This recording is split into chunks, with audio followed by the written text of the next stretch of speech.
2025년 Never Give Up이라는 제목으로 함께 말씀을 드리기로 원합니다. 제가 또 밤새 고민하면서 기도하는 가운데 하나님께서 감동을 또 새롭게 주셔서 제목을 바꿨습니다. 보시고요.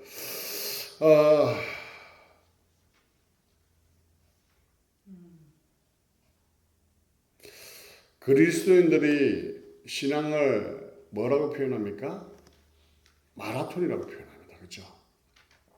이 마라톤은요, 42.195km를 달리는 경기입니다. 이 세계 신기록이 2시간 35초라고 해요. 2시간 35초가 되려면 1km를 약 2분 52초의 속도로 뛰어야 합니다. 굉장히 힘든 것이죠. 이건 선수들 이야기고요. 그리고 세계 신기록이고 보통 사람들은 4시간에서 6시간 정도를 달려야 한다고 합니다. 즉 무슨 말입니까? 쉽지 않다는 거죠. 마라톤에서 가장 큰 유혹이 뭔지 아십니까? 중도에 포기하고 싶은 유혹이에요. 그 유혹이 경기 내내 달리는 내내 찾아온다고 합니다. 이 정도면 잘한 거지. 이 정도면 잘한 거지. 그만. 아이고 힘들다. 아이고 더 달리면 몸상해. 내일 출근도 해야 되고 내일 뭐 해야 되는데 안 돼. 뭐 안주한다고 뭐 달라져? 누가 알아줘? 이런 생각들이 이렇게 다가올 것입니다. 특히 마의 35km 거기를 넘어서면요 육체적인 고통이 막 극심하게 다다르는데 완전히 포기하고 싶어하는 마음이 든다고 합니다. 최대 고비를 맞이하는 순간이죠.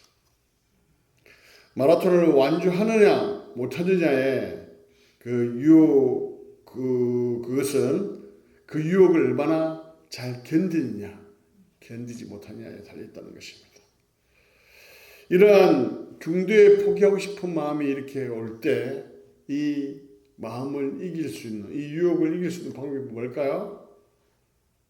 그것은 바로 결승점에 도달했을 때의 그 기쁨, 그 환희, 환호, 박수, 그것을 바라보는 것이죠. 그리고 완주했다는 그 상으로 받는 그 완주 메달을 받는 그 기쁨, 그것을 생각하는 것일 것입니다. 오늘 요한계시록 말씀을 함께 나눌 텐데요.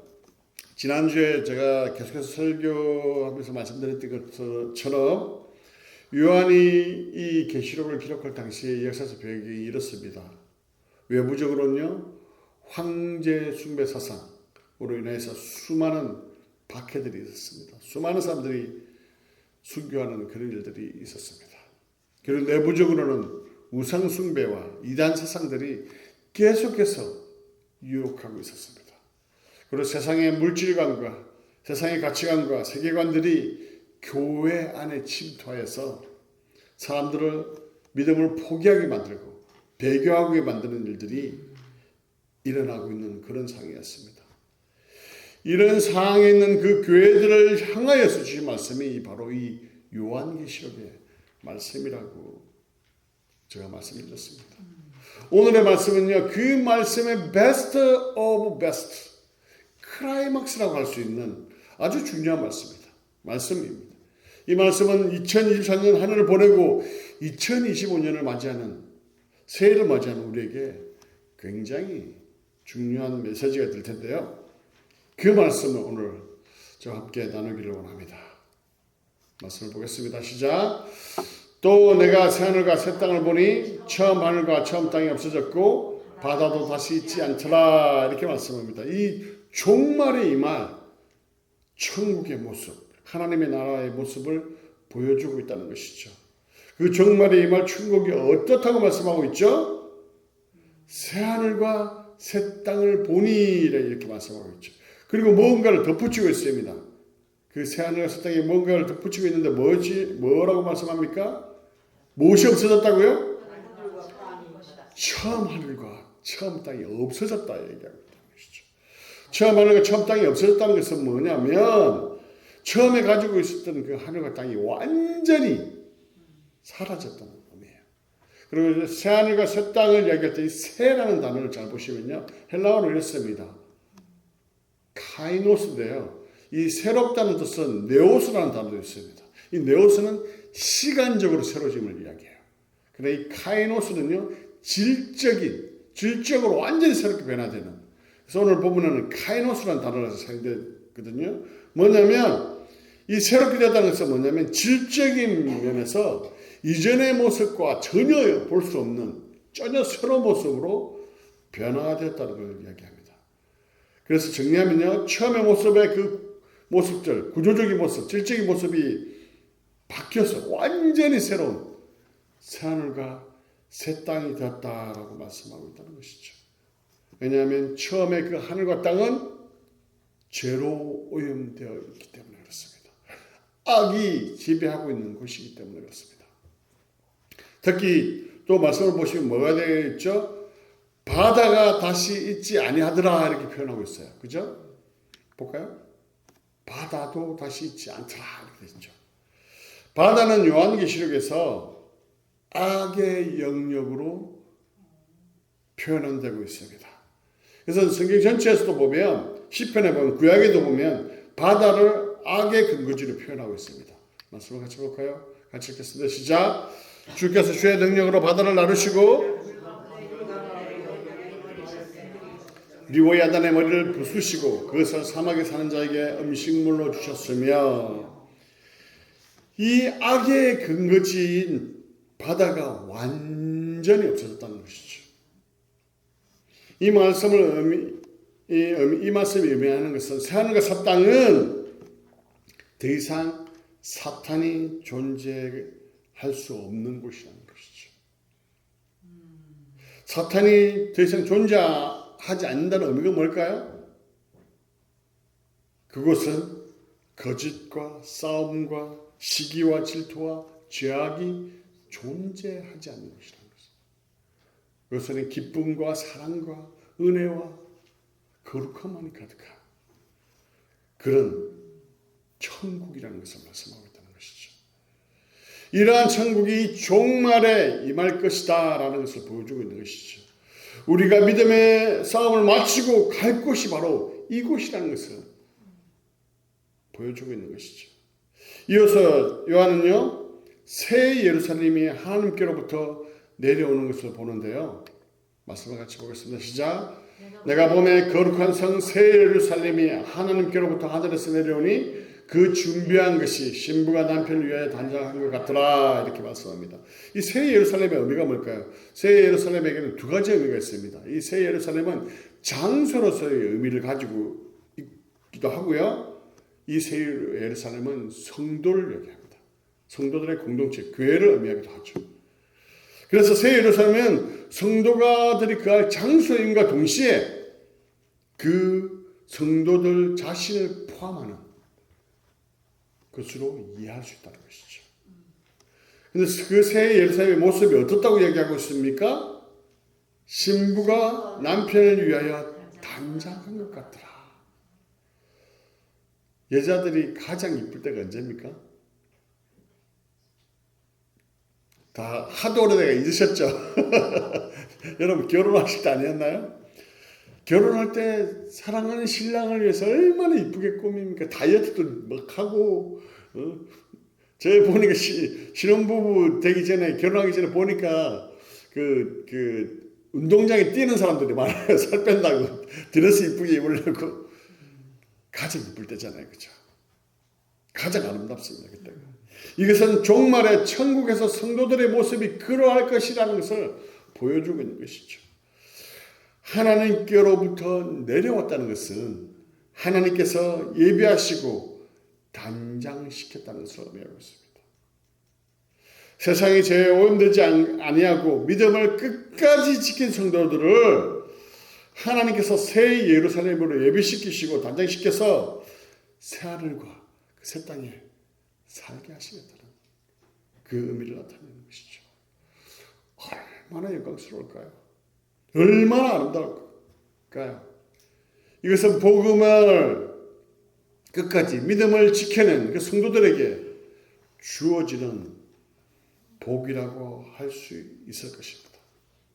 이것은 외부적인 수많은 핍박과 고난 가운데 있고 또 내부적인 수많은 유혹 가운데 있는 초대교회 성도들에게 믿음을 포기하지 마라 라고 하나님께서 보여주시는, 요한을 통해서 보여주시는 천국의 모습이라는 것이죠. 오늘 살아가는 우리도 마찬가지일 것입니다. 세상에 많은 유혹들이 있습니다. 그렇죠? 세상에 누릴 것 많이 있습니다. 그럼에도 불구하고 우리가 교회를 지키고 믿음을 지키는 이유가 뭘까요? 바로 그 이유 때문이죠. 저 천국이기 때문에. 때로는 믿음을 내려놓고 싶습니다.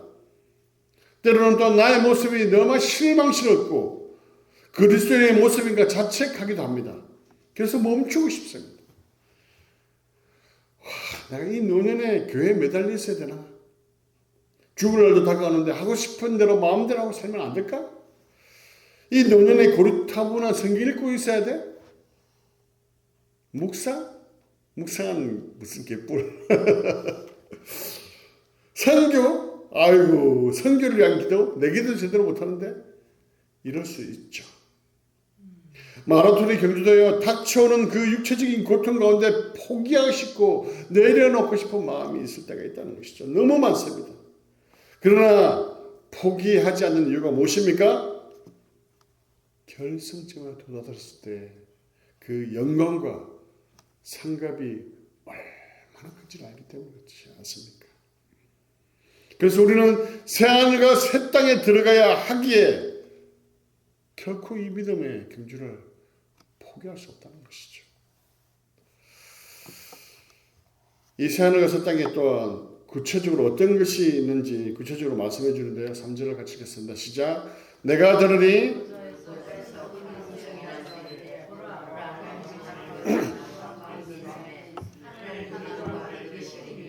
그들은 하나님의 백성이 되고 하나님의 친히 그들과 함께 계셔서 라고 말씀합니다. 새하늘과 새 땅에는요, 하나님께서 영광과 임재 가운데 계시다는 것이죠. 천국이 그렇지 않습니까? 하나님이 계시지 않은 곳인데 너무 좋은 곳이에요. 그게 천국인가요? 천국이 아니죠. 바로 하나님께서 임재하시고 계신 곳이 바로 천국인 것이죠. 그것은 하나님께서 성도들 가운데 임재하시고 친밀한 교제를 나누신다는 거예요. 하나님을 직접 눈으로 보면서 하나님을 만나고 하나님을 사랑하고 하나님의 그 사랑을 직접 체험하는 것, 그것을 말하는 것이죠. 와, 생각만 해도 엄청나지 않습니까? 이 사실을 안다면 그 믿음의 경주가 아무리 힘들어도 포기할 수 없다는 것이죠. 서대환 집사 그 핍박과 돌을 맞으며 죽어가는 가운데 하나님의 영광을 보고 어떻게 합니까? 웃잖아요. 얼굴이 환해지잖아요.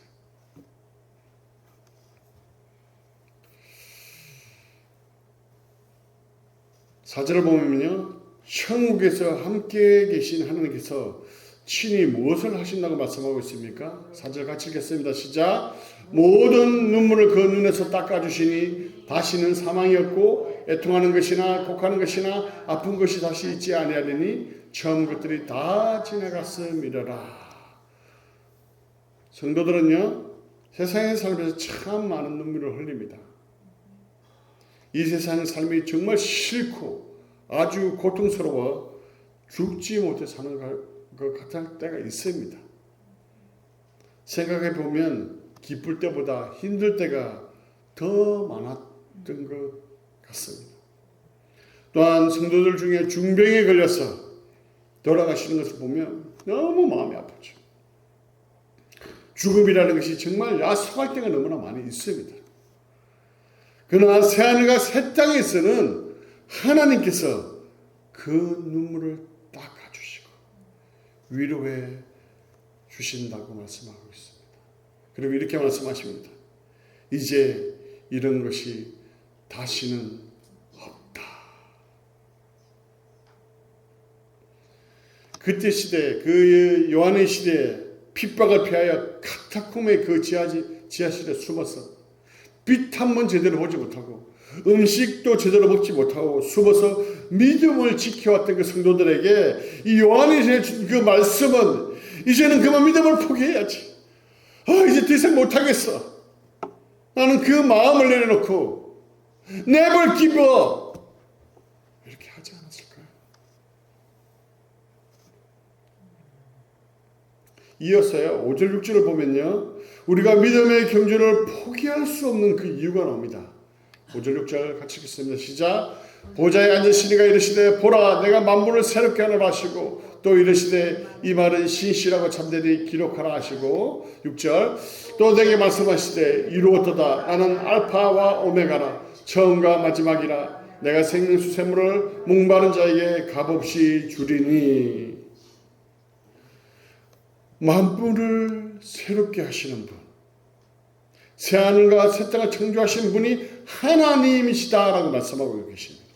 그리고 그분이 바로 또한 알파와 오메가 되신다라고 말씀합니다. 이 알파 오메가는 헬라어로 알파 처음 그죠? 마지막 그 단어를 이야기하는데요. 이것은 뭐냐면 알파가 오메가 되신다는 뜻은 뭡니까? 하나님께서 이 역사의 시작과 끝을 맺으신다는 그 말씀인 것이죠. 하나님께서 시작한 일은 끝까지 완성하신다는 의미가 되었다는 것이죠. 이것은 하나님께서 나를 선택하시고 부르셨다면 그 마지막까지도 책임지신다는 의미를 가지고 있다는 것이죠.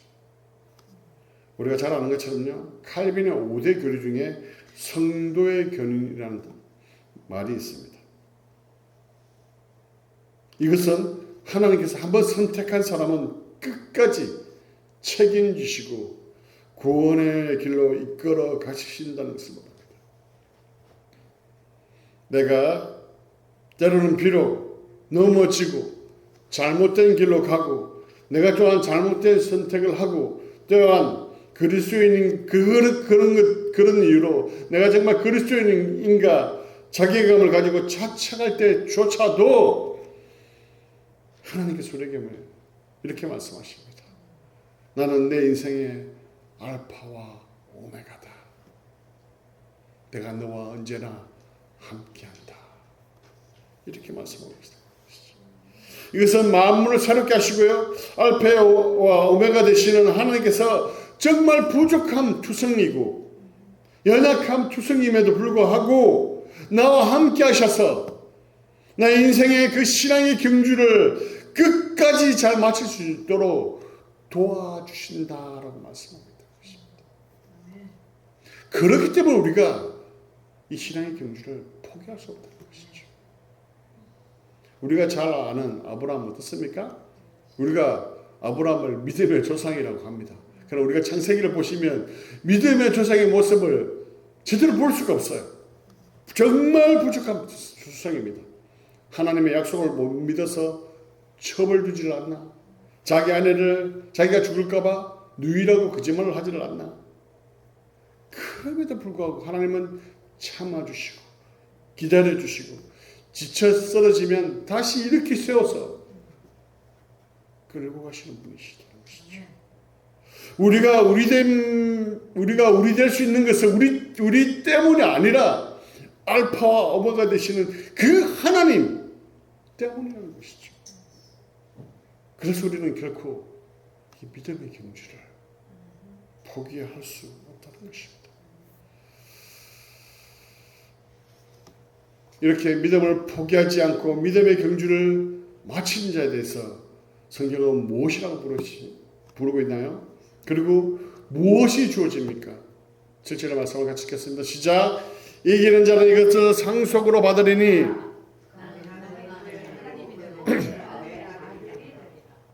뭐라고 부른다고요? 이기는 자라고 부른다고 말씀하고 있습니다. 이것은 영적 전쟁에서의 승리자를 말씀합니다. 수많은 박해와 핍박 가운데서도 세상의 유혹 가운데서도 순교의 상황 가운데서도 믿음을 저버리지 않고 그 유혹에 빠지지 않고 그 믿음을 포기하지 않았던 그 사람들을 이기는 자라고 부릅니다. 그리고 이기는 자에게 어떤 복이 주어진다고요? 이것들을 상속받은 이것들이 뭘까요? 좀 전에 새하늘과 새 땅, 그 천국을 상속받게 되라는 말씀이시죠. 그리고 그의 하나님이 되고 그의 아들이 되리라. 무슨 의미입니까? 바로 하나님의 가족이 된다는 것이죠. 이것은 천국에서 우리가 어떤 존재인지를 보여주고 있다는 것이죠. 새하늘과 새 땅을 상속받는 자, 하나님의 자녀, 백성, 그런 존재가 된다는 것을 말하고 있는 것이죠. 그러나 믿음을 포기한 자들은 어떻게 된다고 말씀합니까? 8절 같이 읽겠습니다. 시작. 그러나 두려워한 자들과 믿지 않은 자들과 흉악한 자들과 살인하는 자들과 음행하는 자들과 점술가들과 우상 숭배자들과 거짓말하는 모든 자들은 불과 영으로 타는 못에 던져지니 이것이 둘째 사망이라. 이 8절의 말씀을 왜 이렇게 길게 적었을까요? 제발 저런 자가 되지 말라고 강조하는 말씀이죠. 자, 그 사람들이 어떻게 된다고요? 불과 유황에 타는 못에 던져지리라 이렇게 말씀합니다. 불과 유황으로 탄다는 말씀이 무슨 말일까요? 유황이요, 이 들어가면요, 불 가운데 들어가면 어떻게 됩니까? 폭발합니다. 폭발. 엄청난 폭발과 함께 독가스가 노출됩니다. 상상이 되시나요? 그곳이 어떤 곳인지, 그 지옥의 모습을 이야기하고 있는 것이죠. 그곳에 던져진다라고 얘기합니다. 이것을 둘째 사망이라고 얘기하죠. 이것은 한번 타고 끝난 것이 아니라 영원히 있어야 될 것이죠. 그렇죠? 우리는요, 이 세상에 한 번 죽는 것으로 끝나지 않습니다. 둘째 사망이 있다는 것이죠. 영원한 불못에 던져지라. 둘째 사망이 있다는 것이죠. 이 말씀을 하시는 이유는 뭡니까? 저곳에 가지 말라는 것이죠. 저곳에 들어가지 마라. 강조하는 말씀이 있는 것이죠. 그 믿음의 사람들을 구체적으로 표현하고 있는데 두려워하는 사람들이라고 얘기해요. 두려워하는 사람들은 어떤 사람입니까? 하나님을 신뢰하지 못하기 때문에 두려워하죠. 하나님을 신뢰한다면 두려워하지 않을 텐데 하나님을 신뢰하지 않기 때문에 두려워하는 사람인 것이죠. 믿지 아니하는 자 어떤 자들입니까? 자기 고집, 자기 교만, 자기 길을 가고자 하는 자죠. 정말 아무리 가서 예수 믿으십시오. 죽음이 끝이 아닙니다. 천국이 있습니다. 이야기를 해도요, 안 듣는 사람은 절대로 듣지 않아요. 믿지 않아요. 자기 고집이죠. 자기 교만이죠. 안타깝습니다. 그런 사람들. 흉악한 자는 어떤 자들입니까? 하나님을 두려워하지 않는 자죠. 그래서 자기 마음대로 하는 자죠. 그러니까 흉악해지는 거죠. 살인자는 어떤 사람입니까? 살인을 그냥 할 수 있으니까 제정신이 아닌 거죠. 사람의 한계를 넘어섰다는 것이죠. 그런 사람들. 뭐 살인자, 행음자, 점술자, 우상숭배자 무슨 어떤 자든지 아시겠죠? 이 공통적으로 성령의 능력에 의해서 살아가지 않기 때문에 이러한 모습으로 살아가는 사람을 얘기하는 것이죠. 여러분, 믿음을 포기하시겠습니까? 말씀의 결론을 드리겠습니다. 사랑하는 성도 여러분, 이제 2024년 지나갑니다. 2025년이 다가오고 있습니다. 2024년 생각해보면 기쁜 일도 있었지만 힘든 일도 있었고 마음 아픈 일도 참 많이 있었습니다. 때로는 믿음을 포기하고 싶고 교회를 포기하고 싶은 일도 있었을 것입니다. 그러나 우리가 결코 믿음을 포기할 수 없는 것은 바로 알파와 오메가 되시는 하나님께서 나와 함께 하시기 때문입니다. 아멘. 또한 우리가 가야 할 그 새하늘과 새 땅이 저 천국이 있기 때문입니다. 아멘. 이 영상을 보고요, 말씀을 마치겠는데요. 영상을 잠깐.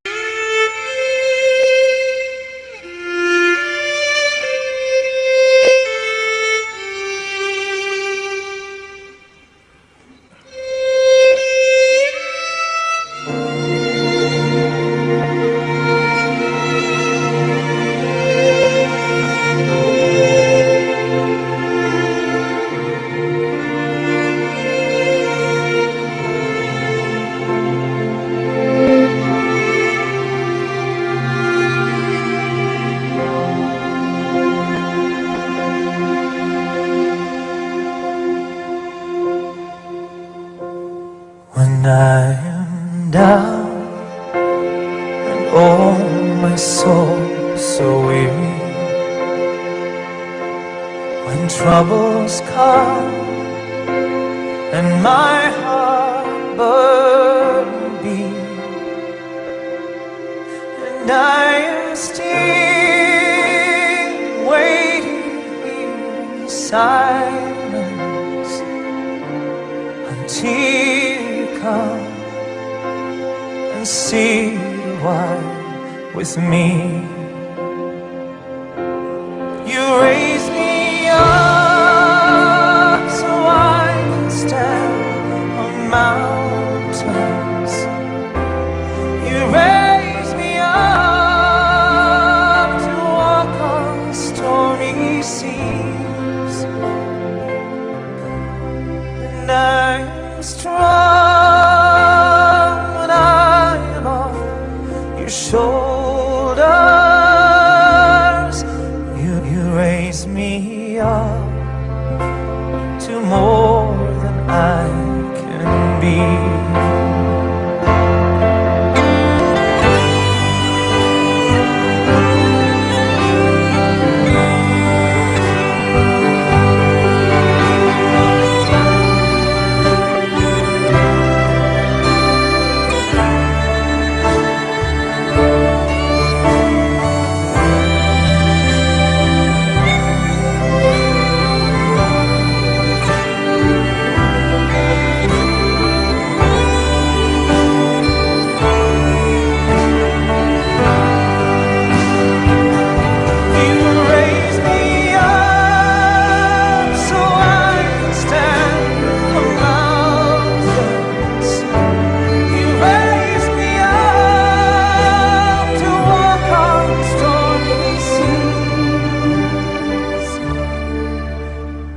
I am strong when I am on your shoulders.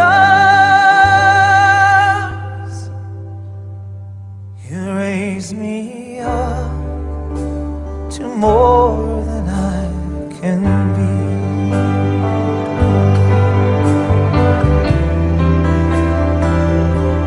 There is no life without its hunger, each restless heart beats so perfectly.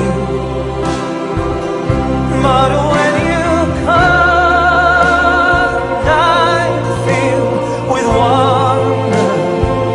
Sometimes I think I glimpse eternity.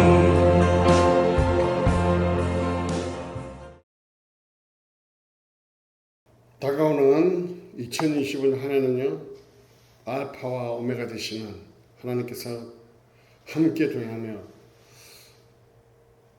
동행하실 것입니다.